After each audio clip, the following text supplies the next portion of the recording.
Well,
hello everyone, and good morning or good evening, whatever time zone you are watching. Hello, Facebook fam. Hello, YouTubers, subscribers. Hello to all of our tweeters, all of our Instagrammers. Welcome to Winning Wednesday. This is our segment at 12 noon. We are Central Time here in Birmingham, Alabama. And on today, we are declaring that you are a winner. We believe that you can win in whatever situation that you find yourself in, and that you are an overcomer. And so we know that you are a winner, but we like to use these Wednesdays just to remind you. Sometimes we need a reminder of the goodness of God and all that He has for us. And so this is our midweek segment. And so we like to bring you some valuable information just to uh, some valuable information to help you for our life, to help for our living. And so on today, we want to be discussing something in politics. We want to discuss something as pertaining to voting. And so some of you know that, of course, in this, back in the day, in the era of Jim Crow, there was a lot of ways that people tried to suppress the votes. And some of those were with the literacy tests with the poll tax. And this was done because certain people wanted to control how the vote would turn out.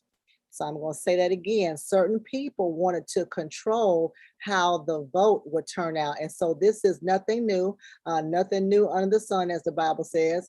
And so some of these tactics, of course, are designed to target a certain population, maybe those with fewer resources or those with lower income, people in a certain age bracket. And so the powers that be would like to make sure that those votes are not counted, because we know that those votes can change the course of history.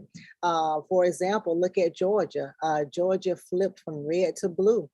We all got excited about that. But now there are some new tactics that are trying to suppress our vote. And so our guest here on today is going to share with us what they are, how we can govern ourselves accordingly. And so I introduce to you all Miss Shay Cathey. She is the Senior Policy Advisor to the Dallas County Judge. So hello, Miss Shay.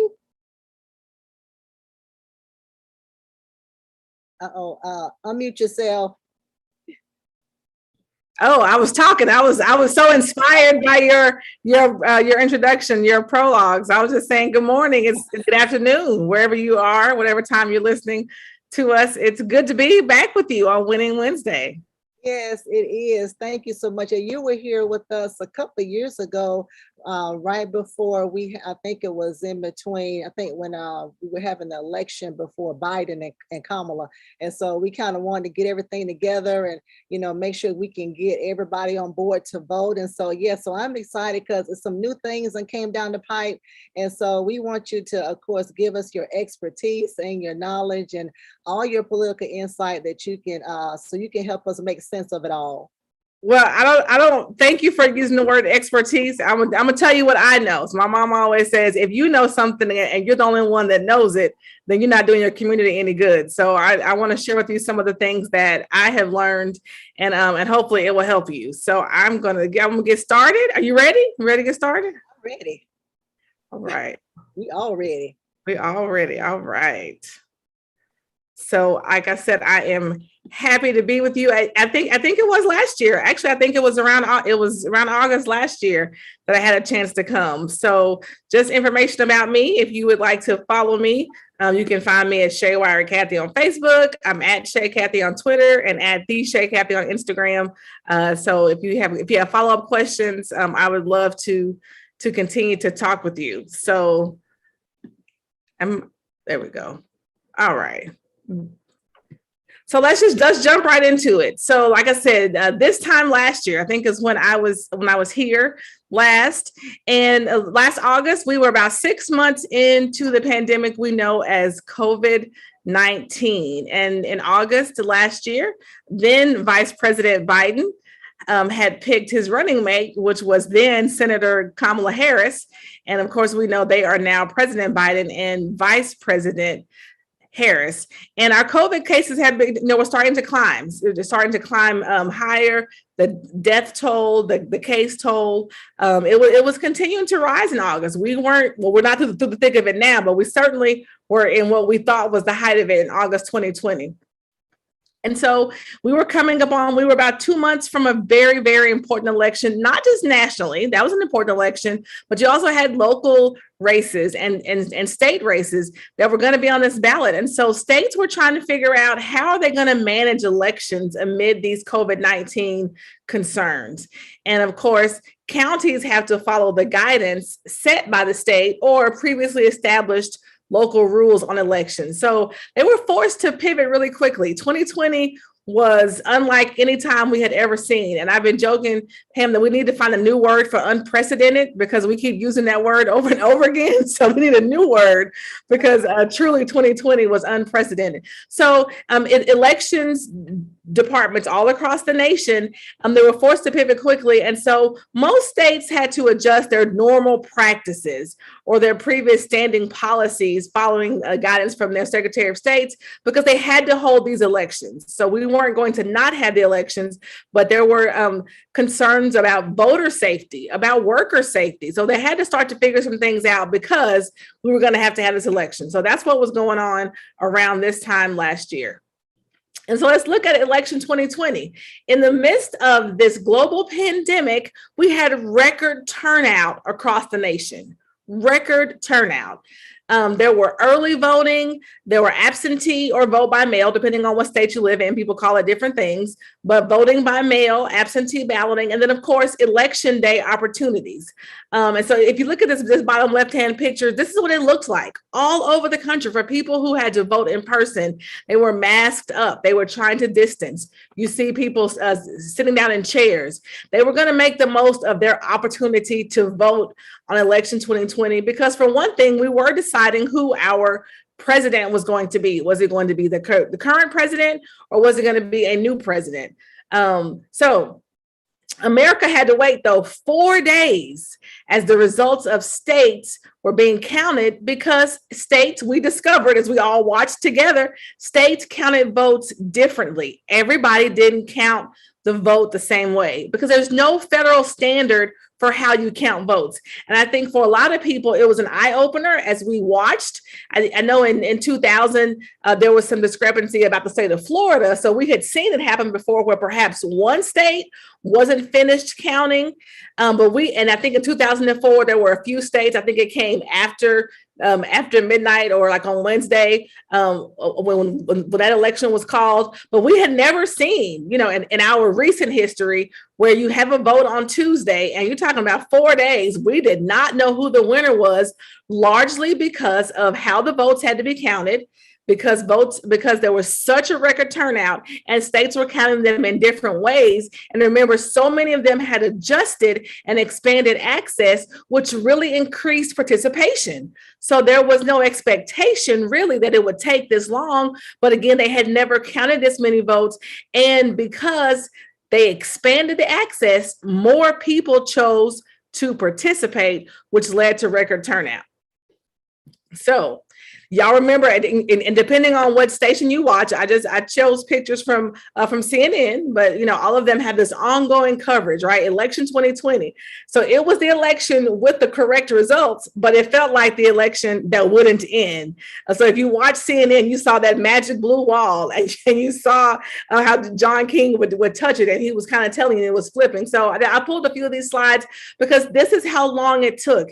Really, literally every vote was counted, and I think that's why some people are so let me find the right word, discouraged at people not feeling like the vote was counted properly, because we literally saw it with our own eyes. We could see, to the extent possible, you had cameras going inside some of those states in their counting centers, not to see the actual vote itself, but to see that they were doing their very best. You could see them, working these long hours. So for the election results to come out after we see how long it took, and then people to contest the election results, I think that was discouraging for a lot of Americans to say, hey, look, it took 4 days.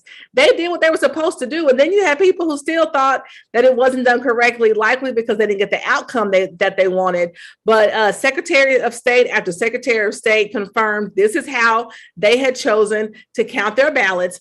I live in Texas. So in Texas, our early votes and our absentee ballot, our vote by mail, those are all counted up until election day. So at 7:00, when the polls close in Texas, they release the early vote. They release the vote by mail that they have received, up through election day, because you have, I think, up to 7 days afterwards for those mail-in ballots to come in. So in Texas, we don't generally have going into Wednesday or Thursday not knowing results because of how Texas counts votes. But that's a personal decision, state by state decision. As you could see in some states, I think Pennsylvania was one, and I think maybe Georgia and Nevada were another one. They don't count their absentee ballots until after the polls close. So that's one of the reasons it took so long. And because they had so many more, it took longer. So people said, well, hey, if this is how y'all always doing it, why does it take so long? It's because there was such a record turnout. So I'm gonna get to that point. And of course, on Saturday, November 7th, all the networks felt comfortable in calling it. They called the former Vice President, now President Joe Biden, was the projected winner based on all they had seen after all those days and days of the votes coming in. He was projected as the winner and confirmed, of course, with the Electoral College and through the Senate. So Americans voted, and this is from the Pew Research. So I'm gonna try to give it to you, and Pam, you might can see it and put it in the chat. People have questions, but anything I'm sharing with you is publicly available. So I'm not the researcher. I'm giving you data other people have researched. So the Pew Research Center says Americans voted in record numbers in this last election, nearly 158 million ballots. That's a lot. So that's about 6 in 10 people of voting age that actually cast a vote in 2020. It was 7 percentage points higher than 2016. And you may feel like, well, 7% isn't that much. That's a lot when you're talking about millions of people. And so that's 7 percentage point higher. And the Pew Research Center has only been keeping this data since 1980. So based on what they have found, it was the highest at least since 1980 and maybe longer. So the highest they had ever seen since they have been doing this research. And they said a lot of it was, the turnout was due in part to the highly contested presidential race, which was obviously very important. The president is our nation's leader. So that's a really important election. But also another factor, it says, were the dramatic steps that states took to expand mail balloting and early voting because of the pandemic. So when the state said, okay, we're going to either extend our early voting hours or let more people vote by mail, people took advantage of it. One of my best friends lives in Pennsylvania, and she was saying how much easier it was to vote. Now, she votes all the time, but she was saying how much easier it was to vote, and she felt like her neighbors were voting in large numbers because they made it so much easier. So it's important to know this. Turnout increased in every state. Every state had a higher turnout. But in 10 of the states where it rose the most, according to Pew Research, those were the ones, 7 of them, that did almost entirely vote by mail, which means that anybody registered in that state got to vote by mail. 6 states had all vote by mail, and they did it either permanently or for the 2020 elections because of the risk to voters with COVID-19. So I'm gonna get to 2021, Pam, but I wanted to give you a little backup. So y'all who are out there, just hang on with me. I'm gonna tell you why this is important. So turnout increased in every state. So let's look. And again, this is available on Pew Research. I don't know how well it's projecting on your screen, so you may not be able to see it well, but this is all the states. I mean, this is the number of projection. Look, all the states, all of them increased to different degrees, but they all had a varying increase in voter turnout in this election, largely because access was expanded and there was so much at stake. So you have 2 things. We need to decide a president, and we expand access. And what happened? People showed up. That's one of the things that we complain about, is that elections are decided by the few. This election was not decided by the few. It was decided by the many, because people showed up. And if you spend a few minutes and you come back, when you listen to it again on Facebook, you can hit pause and you can find your state and you can see what percentage point increased. And as a result, lots of elections were impacted, and some of the parties changed hands, or they increased their strength. But remember, every state, it doesn't vote the same. We have red states and blue states and purple states, but all the states Even the red states increased their voter turnout. The blue states increased their voter turnout. So it wasn't like just a few people had a chance to do this. They increased in every state. So so you have a really important race, which is the presidency, and then you have other races. And so on the general election day was Tuesday, November 3rd. I left out November there, but Tuesday, November 3rd, 2020. And in Georgia, they had to have a runoff for the U.S. Senate for both seats. So the runoff was Tuesday, January the 5th. But Georgia had the same voting practices for both events or both elections, but both events because it was the same election. So they couldn't change any policies in the interim between November and between January because it's legally, technically the same election. So it took longer for the elections the same way for the results to come in for this Georgia runoff because they had the same practices. So they couldn't change how they did things and how they counted the votes.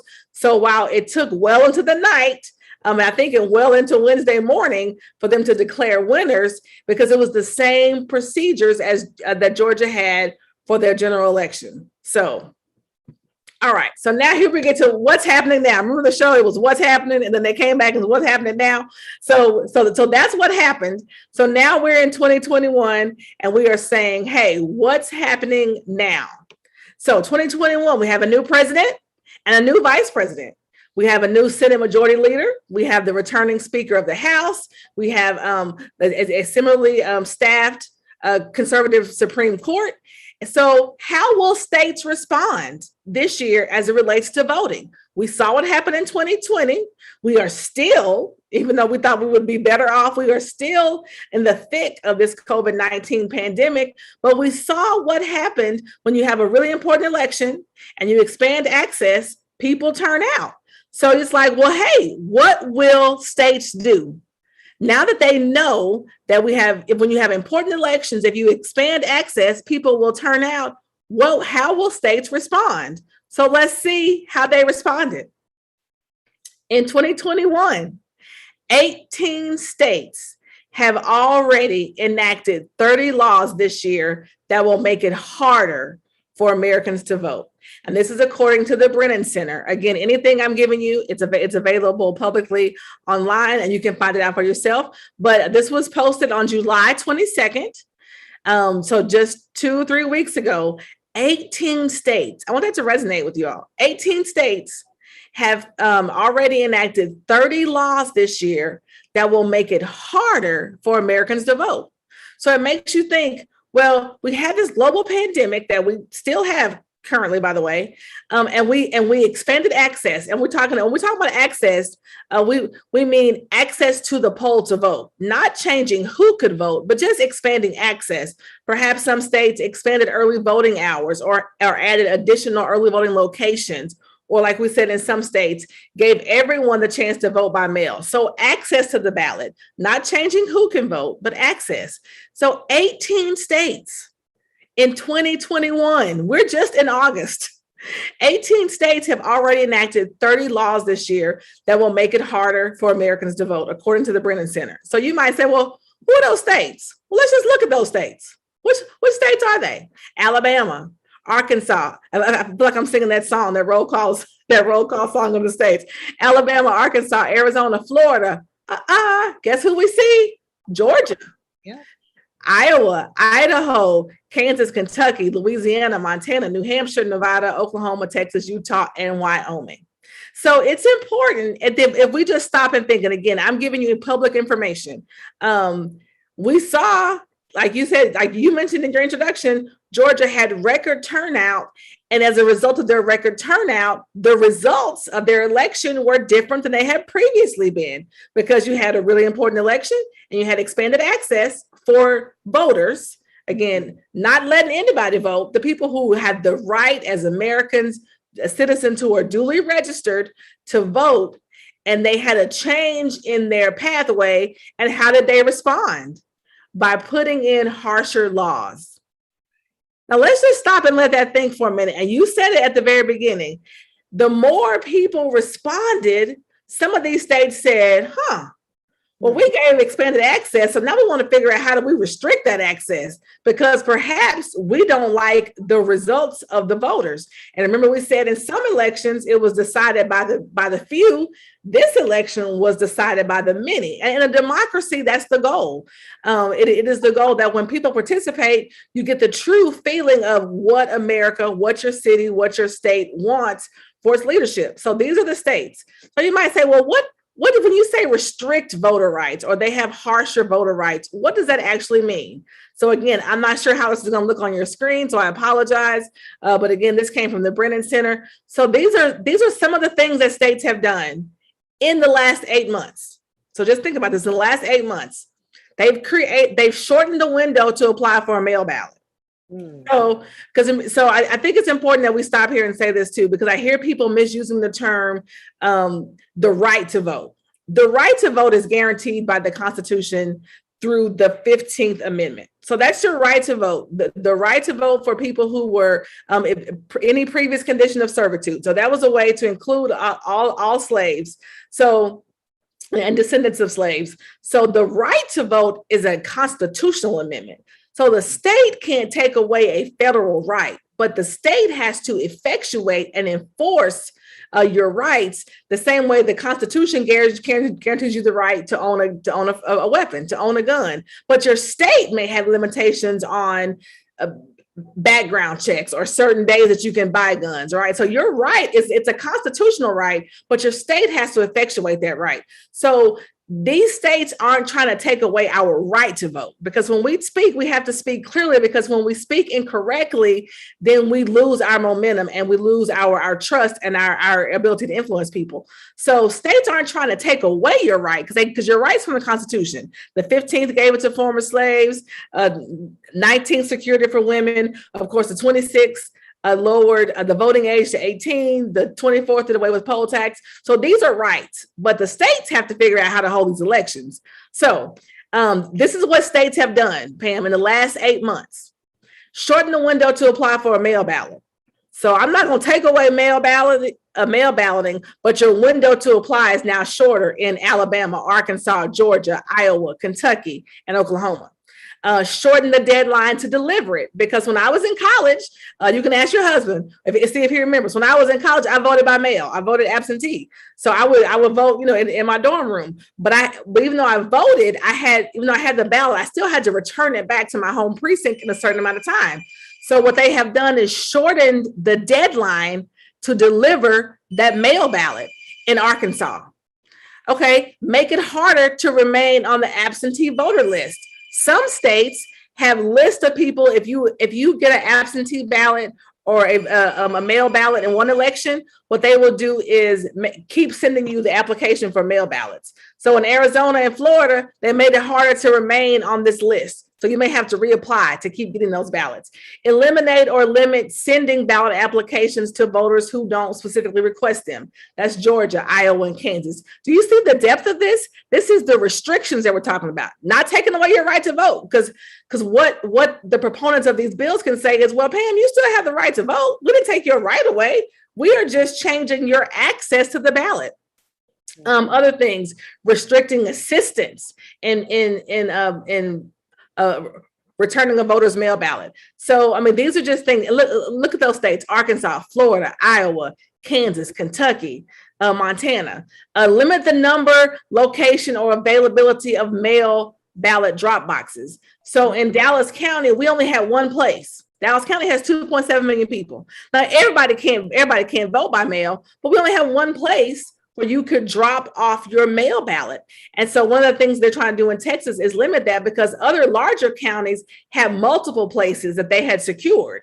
So you see states now trying to say, well, no, we want you all to congregate in one long line, hoping that you may get tired or decide not to return it, or get it out, you're out of the window of opportunity to be able to return that ballot. So we have other things to go through, but just, if you can just, like I said, when you come back and watch it, pause on this screen and you can look at all the things that they have done. Harsher voter ID requirements for mail voting, for in-person voting, expanding of voter purging the list, right? So someone may not have voted in a certain amount of time. So it should be like once a voter, always a voter. So in some states, if you don't vote in so many elections, they will purge you from the list. So purging doesn't take away your right to vote, remember, but it denies your access because you have to go back and re-register. So look at all those states that are trying to expand the ability to purge voter lists: Arizona, Iowa, Florida, Kentucky, Louisiana, Texas, Utah. These are just things that are really so significant. And these are the types of ways that sometimes we see state leadership and state legislatures respond when elections don't go the way they presumed that they might go. You can look at, and in Georgia, I think this is the one that was the famous, right? Banning snacks and water to voters in line. Now, so now you may be limiting the number of polling places that we have. You may be reducing early voting hours. So I stand in line, but somebody can't bring me some water, can't bring me a snack. So, I mean, these are small attempts. And again, not taking away your right to vote. But if you had to stand in line for 3 hours, you might get thirsty. Well, now you can't be provided with water based on some of these laws. I see in Montana that they are eliminating election day registration, which was previously available. In Texas, that's not available. And reducing polling place availability, just lots of things they are doing. So when you hear 18 states have enacted laws to impact or to make it harder to vote, you might say, oh, people just saying that. Here it is. Here's the proof. Here are the bill numbers in the states. And again, this is the Brennan Center, BRENNAN. You can Google it and you can find this information as well. So these laws, according to the Brennan Center, this is a direct quote, make mail voting and early voting more difficult, impose harsher voter ID requirements, and make faulty voter purges more likely, among other things. More than 400 bills with provisions that restrict voting have been introduced. That doesn't mean passed, but introduced in 49 states just since January. And depending on your state and when your legislature meets, I live in Texas. Ours meets 5 months every other year. So we have a short window to get legislation passed unless the governor calls a special session, which I'll discuss in a minute, which of course our governor has done. And in the special session, only the governor can set the agenda. In a regular session, anyone can file a bill. It may not all get through, but in a special session, the governor sets the agenda. So again, these laws just make it that much harder. They make it harder. And they also mean that if they allow these voter purges, there's usually some kind of mistake. So people can be accidentally taken off these voter rolls and again, have their access to the ballot denied. So like I said, everything's bigger in Texas, right? That's kind of our saying. Everything's bigger in Texas. And so if you have been following the news, if you watch Winning Wednesday, I'm sure that you are up to date and that you are someone who is aware of what's going on in your community. So in Texas, when our regular session ended on the last day, we had 51 Democrats who left because the Republicans in our state hold the majority in our House. So we had, in Texas, you have to have 100 members of our 150 member legislature present to do business. That's how they've always operated. You cannot, so that's our quorum for conducting business. You cannot do business, you don't have 100. So we had more than 51 walk out so that they could stop and try to and kill SB 7, I believe. I'm not sure the number in Texas. No, SB 1111. So I'm sorry, I'm getting the number wrong. The voting restriction bill in Texas, when these Democrats walked out. So after they walked out, they stopped it sufficiently for that session, but our governor called a special session. And on the agenda is voting rights. And he says that he will, they're calling it voting rights, other people calling it voter suffrage, voter suppression, but he wants to get abridgments to access passed in some type of bill in the Texas legislature. So he has said he's going to continue to call special sessions after special session until we get it done. He went so far, Pam, in our state, in our state budget to line item veto the salaries of the legislature until they get a voting bill passed. So effective, I think September 1, this is August, September 1, if they don't have a voting bill passed, anyone who works for a state senator, a state representative, that legislative branch, they will not be getting paid for their job. Wow. So this is how serious he is about getting a law passed, a bill out of both chambers, and him signing it into law, that he is threatened to withhold people's salary. Now, again, in Texas, our state reps and state senators don't have a salary. They have a stipend. So they make, I think it's $7,200 a year. So you have to have someone with a full-time job. But the people who work for them, their legislative staff, that's their full-time job. That's how they pay their mortgage. That's how they pay their bills. That's how they buy food. That's how they pay their car note. So both Republican and Democratic, if you're in the legislative branch, if they don't get this bill passed, he has line item vetoed, which they're not even sure he has the authority to do that, line item veto and not pay them. They will not get paid while they are working until that's how determined they are in Texas to get a bill passed.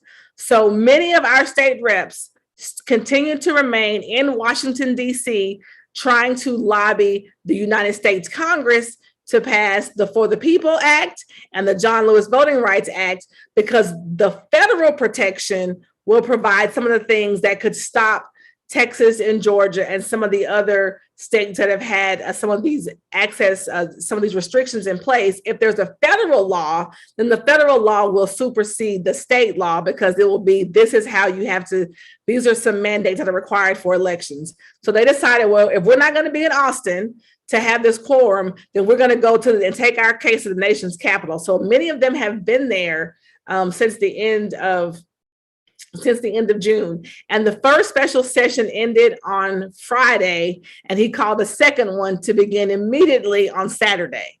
So some Democrats have decided to return home, because it is a financial expense to not be at home, to be taking care of your bills at home and to be there. And for many, it's an emotional expense, because some of them are married, some of them have small children or have elderly parents and caretakers. So they still have enough to break quorum. They still don't have 100, but I think the last time they convened, they had 94. So if they get 6 more people to show up, they will be able to have quorum and then begin debating these voter restriction laws. So everything's bigger in Texas. So that's what's going on. All eyes of Texas are upon you, but I think the eyes of the nation are upon Texas right now. So we've talked about the states that have done their voter restricting access, making it harder to vote. But I think it's important that we share this too. That 25 states have enacted 54 laws with provision to expand voting access.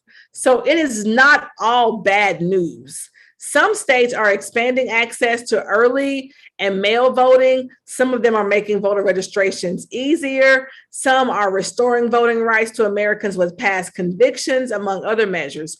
Many of the states in which voting is already comparatively more accessible are the same as acting those policies to further strengthen voting access, which is really kind of creating a divide. So it feels like those who already have pretty liberal voting laws are saying, look what happened. Remember, I said we had a really important election and we expanded access and we had record voter turnout. So some of those states are saying, well, hey, let's do that again. But some states with that same really important election and expanding access said, oh, we don't like how this went. We need to restrict the laws to get less people to vote. So it's really, you have to be able to decide for yourself, what do you think is the better pathway? Is it more people voting? Is it more of us participating? Is it more of us under the tent trying to decide how we want to provide directions for our cities, our counties, our states, and our nation? And so I think it's really important, though. So we don't want to give all bad news, Pam, on this Winning Wednesday, give people something to feel good about. Some states that were already doing a good job are now doing a great job. they said, hey, this worked for COVID during the pandemic.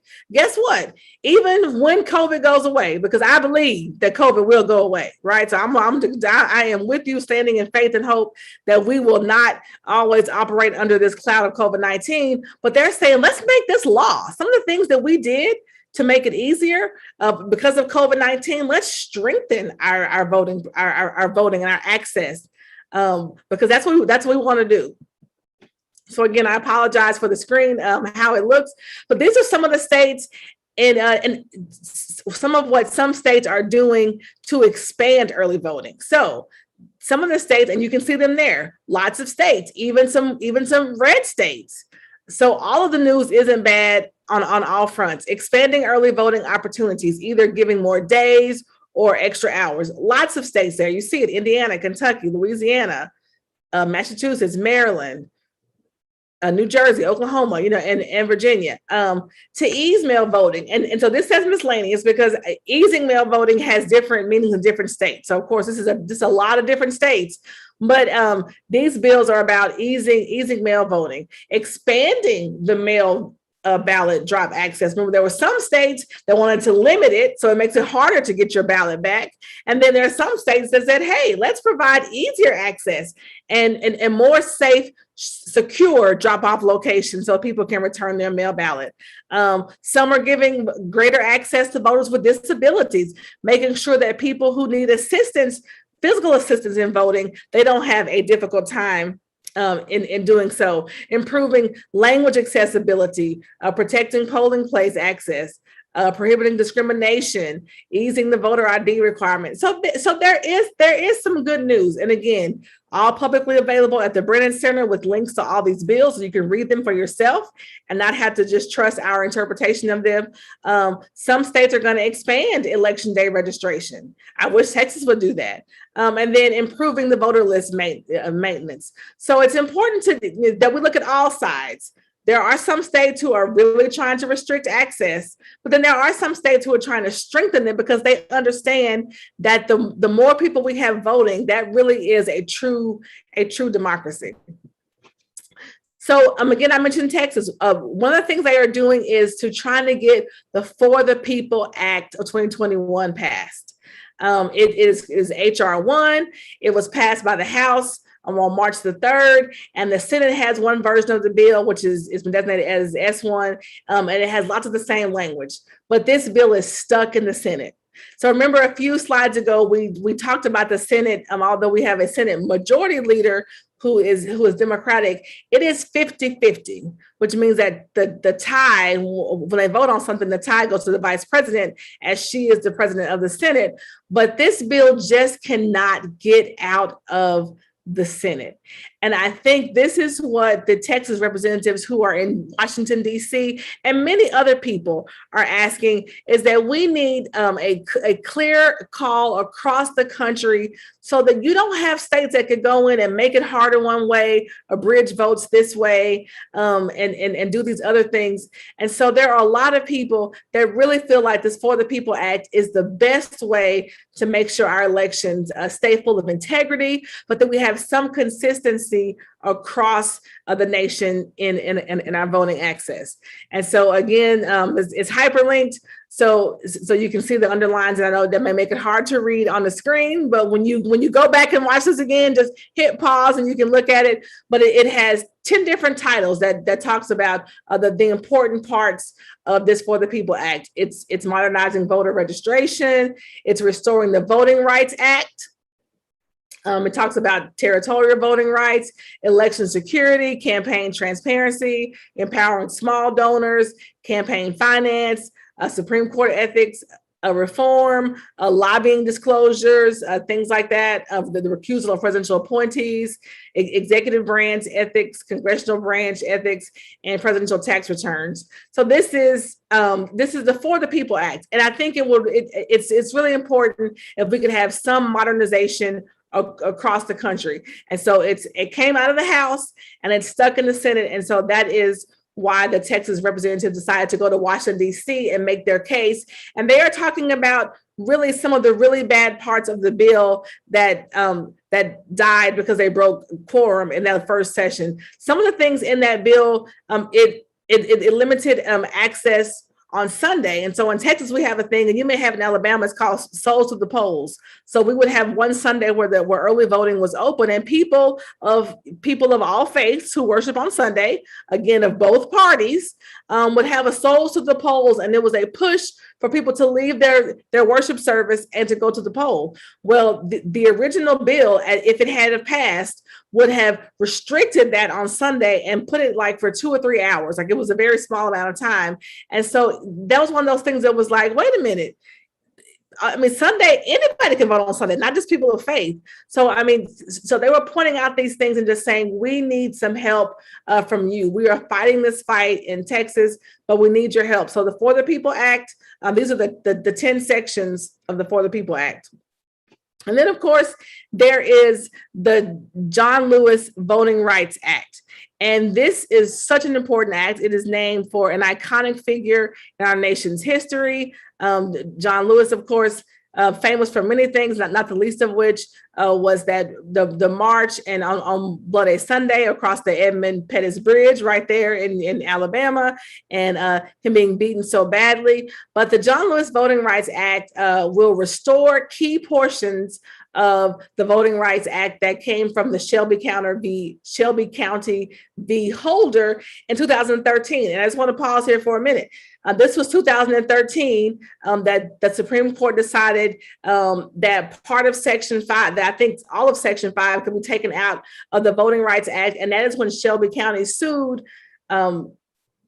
President Obama's pick for the Justice Department, Eric Holder, which is why that's the name of it. That's how it's styled, Shelby County v. Holder. And this was filed after the election of President Obama.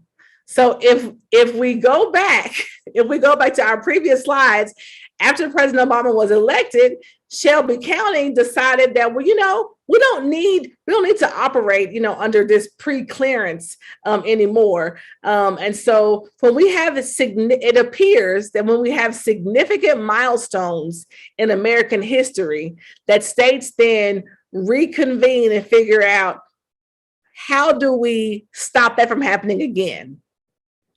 That's the best way to say that, right? So that's the heart of Shelby County have been operating under the Voting Rights Act since 1965, but it wasn't until the election of President Obama that they decided they wanted to challenge that, and it was upheld by the Supreme Court because of the bend now of the Supreme Court. So at the heart of the Voting Rights Act is the pre-clearance system established under Section 5 of the law.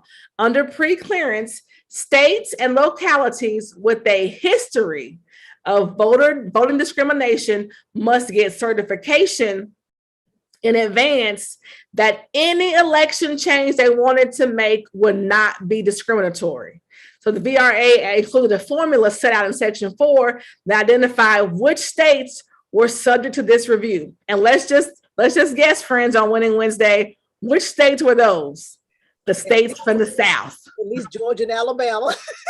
And Texas, states in the South, states that had a consistent history of voter discrimination. And those were states that were also part of what? Part of the Confederacy. So a lot of this stems back to centuries of discrimination. And so these states had to get pre-clearance before they could change anything. So once this, the Shelby County v. Holder ruling came out from the Supreme Court, all the other states said, well, hey, this is the new law of the land, so we don't have to get pre-clearance anymore. So we can put in all these laws. Just think about it, Pam, if this was 2011, pre-Shelby v. Holder, or 2001, all of these laws that are being introduced would have to go to justice to get approved before they could become law in the state. So some of these things they are doing now, they wouldn't have even thought about doing because they knew they couldn't get clearance from justice. And I don't mean just the Justice Department in a Democratic presidency, the Justice Department in other presidencies as well. They had to go through the Justice Department before they could make some of these abridgments and limit access. And so they didn't do it. They just didn't even try. Some of them didn't even try to do it. Sure, they tried some bills, but all these bills that we've seen, what did it say? 400 bills that that have been filed. You wouldn't have had that many because they knew they wouldn't have gotten pre-clearance. So the John Lewis Voting Rights Act is so important because it will restore pre-clearance, and it would make sure that states with a history of discrimination, with a history of targeting certain groups of people, certain races of people, that those states would not be able to change laws as the result of an election without getting pre-clearance from the Department of Justice. So this law is really, really, really important. Like I said, in the Shelby County decision, it invalidated this formula, and it said it was too out of date. And the heart of this, some of the sentiment in this was that if America can elect a Black president, we no longer need to be subject to this pre-clearance because we are now in a post-racial society. So that was some of the sentiment behind the filing of the Shelby County lawsuit, because they were saying it's out of date. Look at it. We have a Black president. We have overcome as a country. We don't need these laws anymore. So for 50 years, these states, remember, these states, here they are: Alabama, Alaska, Arizona, Georgia, Louisiana, Mississippi, South Carolina, Texas, my home state, and Virginia, and a number of other localities elsewhere. They couldn't pass these laws before Shelby County because they had to get pre-clearance. They could pass the laws, but they couldn't become law until they got pre-clearance. So now, according to the Brennan Center, these same states are now passing these restrictive laws because they no longer have pre-clearance is no longer required. So that's why I kind of wanted to back up in some of that 2020 stuff so you could clearly see that as some of the states made gains, or as states have these record turnouts and elections changed, outcomes changed, when they changed, then these states that were previously under pre-clearance now are passing the laws because they perhaps don't like the outcome of these elections where access was expanded. And so this is what I said last year, Pam, remember at the end of what we talked about last year, if it wasn't clear before, if your grandmama told you and you just didn't believe her, Big Mama used to tell you didn't believe you, Pastor John used to tell you didn't believe him, your teacher at high school told you didn't believe him. The Black vote matters. Every vote matters. Please hear me. I am not separating that your vote doesn't matter, but I'm saying for a race of people, dare I say a nation of people, for a large segment of our nation, people who are the descendants of slaves who had to wait decades, centuries, and are still continuing to fight and feel the effect more than other ethnicities of some of these restrictive laws. Your vote matters, because when you voted in record numbers in 2020, what happened? They tried to change the game. So if you didn't think your vote mattered before, now you really know that your vote matters. Your vote matters. If you didn't know it before, you know it now, that your vote matters. So what do we do now? Here it is. What do we do now? So let's bring this home. Start at home, right? What do we do? You've heard this information. What do we do? Begin in your home state. What has your state done since 2020?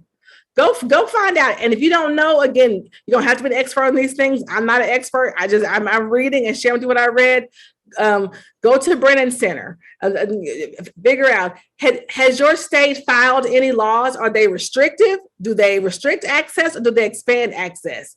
Contact your state representative. We said this last year. Know who represents you. Contact your state rep. Contact your congressional rep. Call Washington, D.C. They have a Washington, D.C. office. They also have an office in your hometown. Call them. Contact your U.S. senator. If voting rights matters to you, expanding access, call them. Compel them to do something to make sure that we continue to have voting access.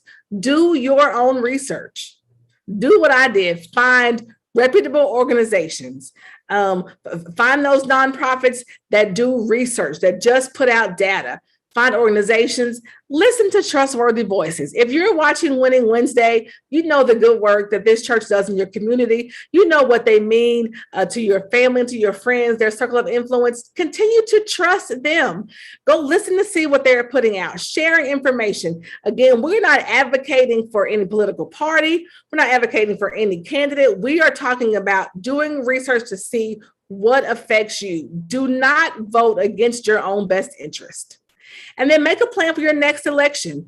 Figure out, hey, if your access has been limited, if hours change, figure out when the next election is, when you're going to vote, how you're going to vote, and who you're going to take with you. And then remember that every election matters. Everyone. The school board election, the city council election, they all matter. It is just really important that you do this. So Pam, that's what I got. I don't know if we have time for questions because there's a lot of information. But yeah, there we are. So it's been great sharing this with you. Again, Pew Research has a lot of good information. The Pew Research organization, the Brennan Center, any of those can really help you figure out how to know what's going on in your state, in your community. So.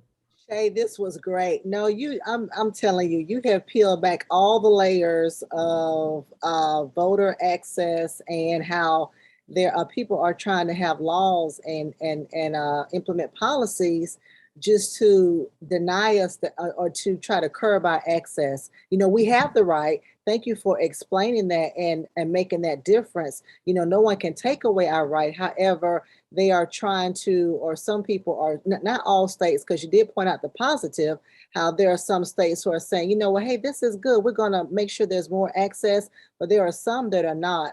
This was great. This was awesome. I mean, there's no room for questions. I did have one. So I know you mentioned the People Act, the For the People Act and the John Lewis Voting Act. So with the John Lewis Act, do we still have to make sure that one is still implemented? Is that one, we need to vote on that to make it? No, great question. I didn't say that. So they both have, the For the People Act has passed the House. Our issue is the Senate. The issue is the Senate. They won't remove the filibuster. So I think they want to keep that tradition, which again was born really after the Voting Rights Act. I mean, if you go back and look at when the filibuster was introduced, I think it was introduced in the 50s and 60s. It may have predated the Voting Rights Act, but it also came as a way to stifle some of the progress that was being made. So some of these traditions are still steeped in discrimination. So it's in the Senate. So it's important for us to contact our senators. If we can get this to the floor, then they will vote on it and it can become law. It's important that we find friendly voices who understand that everyone is entitled to have their right protected. And so it does feel like it's going on party lines, but it's important that we find friendly voices who understand the plight of Americans, especially those of us who are slave descendants, who have had to work really hard to make sure our right to vote was first given to us and that it's protected. So it's in the Senate, it is stuck in the Senate, but if it passes, then President Biden has assured that he will sign it into law. Yes. Okay. So we need to contact our senators. Contact your U.S. senators, correct. Okay. I wrote that down because we'll be doing that. And then if, how do we know? So for example, something has been implemented, like for example, the mail-in ballot. So they have, made sure that the deadline is a little bit sooner. So how do I know about that kind of stuff so that when I get ready to send it off, that I'm like, oh my gosh, I've missed the deadline?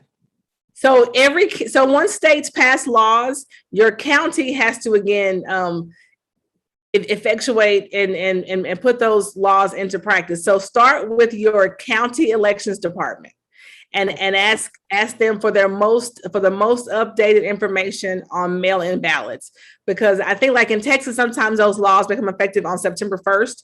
Sometimes they go into effect sooner. So depending on when it goes into effect, if you have an election before that, but always start local and work up. So start with your county election department and ask for the most up-to-date information. Are there any laws that have changed so I can ensure that my ballot gets back on time? If there's any changes, so start local and work your way up. Okay, gotcha. Okay, this is good. And then I noticed, in some states, and particularly Georgia, because they're just right next to us. I noticed that, I hear a lot of people complaining there's one poll for all these massive amounts of people. How can we get more polling or more polls to that particular area? Is that a state level or local? That's usually a county level, unless the state limits or restricts it, which again, some states are trying to do, trying to limit the number of polling locations. But generally, that's a local level. Again, in Texas, our counties determine the number of precincts and the number of polling places. So again, if you want more early voting locations in Texas, our commissioner's court decide the number of early voting locations. So if you're in Texas and you're watching, you would contact your county commissioner or the county judge, because they set the polling locations. And I'm sure it's the same way for other states, is that's done at the local level, either your city or your county. So if you want to encourage them to expand more locations, you need to contact your city elections department or your county election department, because they would be the ones that would determine the number of polling locations. Okay. And so let me ask you, with all of these different changes, do you think, and this is your personal opinion, do you think it's going to limit the voter turnout? Do you think it's kind of going to make people be like, you know what, I'm not going through all this stuff, forget it?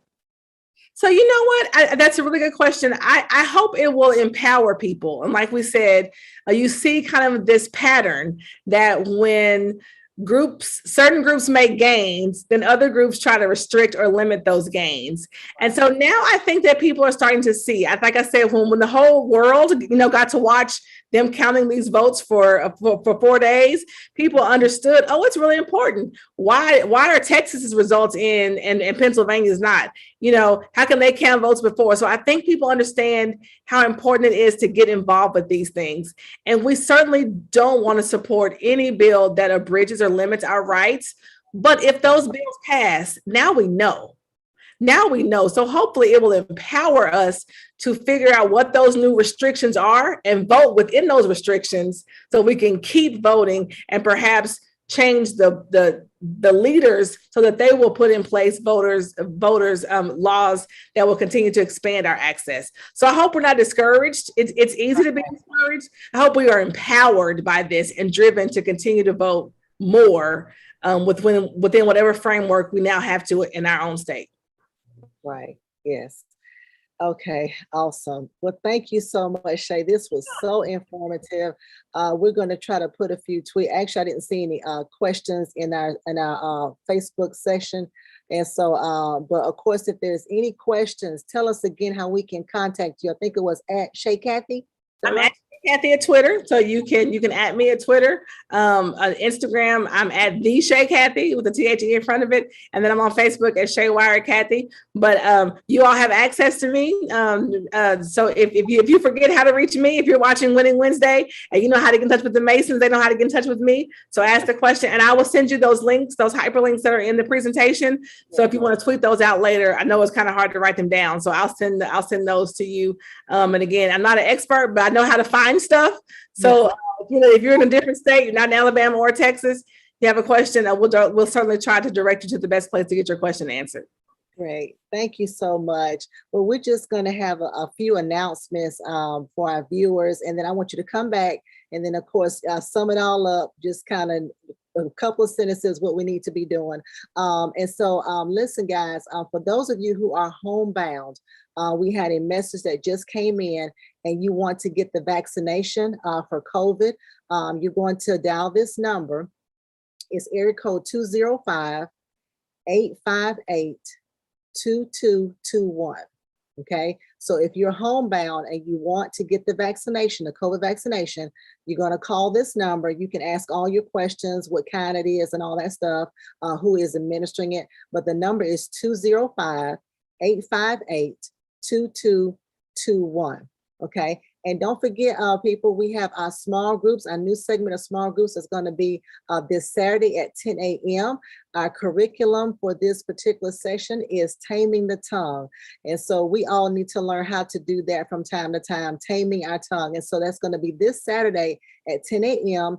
It is via Zoom. We have a group session, and then we break out into small groups that are very confidential and very gender-based. So if you want that information, please contact myself, and you can also email me at ladypam@tcowi.org. Don't forget, we will see y'all on Sunday as well, as Pastor Mason is continuing the series, Summer in the Psalms.